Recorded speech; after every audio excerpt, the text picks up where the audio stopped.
Indian പ്രധാനമന്ത്രിമാരെക്കുറിച്ച് അധികം ആർക്കും അറിയാത്ത വസ്തുതകൾ. 4 വർഷത്തിലൊരിക്കൽ ജന്മദിനം ആഘോഷിച്ചിരുന്ന ഇന്ത്യയുടെ പ്രധാനമന്ത്രിയായിരുന്നു മൊറാർജി ദേശായി. ഫെബ്രുവരി 29-നായിരുന്നു ഇദ്ദേഹത്തിന്റെ ജന്മദിനം. ഏറ്റവും കൂടുതൽ കാലം ഇന്ത്യൻ പ്രധാനമന്ത്രിയായിരുന്നത് ജവഹർലാൽ നെഹ്റുവാണ്. 16 വർഷത്തിലേറെയാണ് ഇദ്ദേഹം പ്രധാനമന്ത്രിയായി സേവനമനുഷ്ഠിച്ചത്.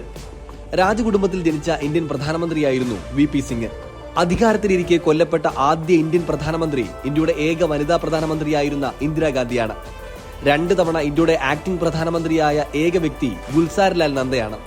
ഇന്ത്യയുടെ മുൻ പ്രധാനമന്ത്രിയായിരുന്ന രാജീവ് ഗാന്ധി ഒരു പൈലറ്റ് ആയിരുന്നു. ഇന്ത്യയിലെ ഏറ്റവും പ്രായം കുറഞ്ഞ പ്രധാനമന്ത്രിയും ഇദ്ദേഹമായിരുന്നു. 14 ഭാഷകൾ സംസാരിച്ചിരുന്ന ബഹുഭാഷാ പണ്ഡിതനായിരുന്നു ഇന്ത്യയുടെ മുൻ പ്രധാനമന്ത്രി VP നരസിംഹറാവു.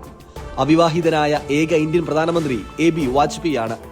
ലോക്സഭയിൽ ഒരിക്കൽ പോലും അംഗമായിട്ടില്ലാത്ത ഏക പ്രധാനമന്ത്രി മൻമോഹൻ സിംഗ് ആണ്. ഇന്ത്യക്ക് ഏറ്റവും കൂടുതൽ പ്രധാനമന്ത്രിമാരെ സംഭാവന ചെയ്ത സംസ്ഥാനം ഏതാണെന്ന് കമന്റ് ചെയ്യാമോ?